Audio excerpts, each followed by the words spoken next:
Good morning, this is Gary from Our Paradise Farm, back on the fence. I wanted to show you what I did a couple days ago. I did make 3 videos. They did not look very good. They bombed every single one of them. So I am now doing this all over again. Yesterday we had massive rainstorm come through, so couldn't do anything outside. As you see the little white wire there, that's what I started out doing, to wire the chicken wire on. Quickly went from 12 gauge to 14 gauge, which is the copper wire there, and then I decided that's real time consuming. So then I went through and found my clips to make cages, and that's what this is. Bought it from the local hardware store. I won't say which one or where, but you can go down to a hardware store and buy those cages, or you can go to any farm supply. Should be able to find something like that. So anyways, that's what I did, and I started putting those on. Let's see if I can find one here. Right there's one.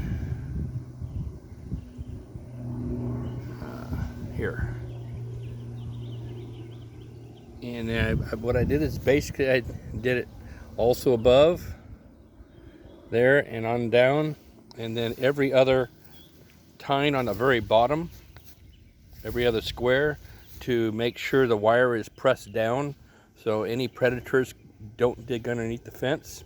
I will be putting electric wire down at the very bottom also to help prevent predators from trying to get in. This will be done here as well as the next field around. This is basically my prototype for doing this. This is the cattle panel basically. It's meant for goats, sheep, and cattle. And this is where I ended up. This is about 48 feet that I did. And it took me quite a while by myself. A little bit of help from my wife. And then I'm going to have help and put the other 4 feet above. I won't be able to do that by myself, because we'll have to be wiring it only at the poles, so it's going to get kind of flimsy. So we'll have to have a way of stretching it when we do it. So it'll probably be 3 guys. This is where I'm at. This is what I'm doing. Oh, I was going to show you how I was around here. My original video showing me working on the fence when I was putting this up. This is what I was doing. I was using number 14 wire, and that's how I strapped that on. I did that because I put the poles in the ground backwards, and I don't have the tool to dig them out. Here is, again, this is 14 wire also. That's what I had left to do. It's just those, and then I stapled using electrical construction staples to hold it in place. And because they're so much longer, they're so much stronger, heavier duty, compared to the little staples that most hardware stores will carry. That's what I've done so far. I did get the post up. It has sunk back down again. Maybe we can, I'm going to end up having to push it back up and drill in a hole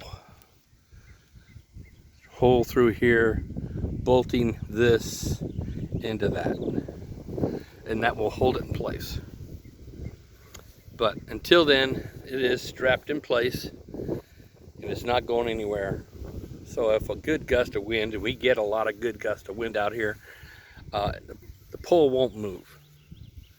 And then I've got this field across the way to do. All right, that's the last update at the moment. This is Friday, the 28th. Yes, Friday the 28th. And I'm not sure if I'll get to work on this again tomorrow or not, but if I do, it'll be laying out the rest of the chicken wire on the bottom, and then I'll have to start on the other field until I can. Actually, I need to be I'll be driving some more poles in, because we're going to put up a wooden fence through here, but I'm going to use my 10-foot T-poles. Then I'll be using metal strapping. I used to call it plumber's tape, because plumbers used to use it. They still do, but they now have other strappings to hold the plumbing to the wall. Back when I was growing up, my dad used it, and he called it plumber's tape, so that's what stuck with me all my life. So over there, my wife's now talking about a picket fence instead of the high 6-foot privacy fence, and we're looking at finishing this off with the 6-foot privacy fence all the way down to the front. Looks like what we'll probably end up doing is coming all the way down straight down to the driveway,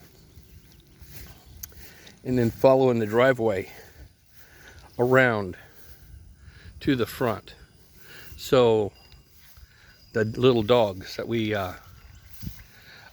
care for will be able to run the full yard and have a good time.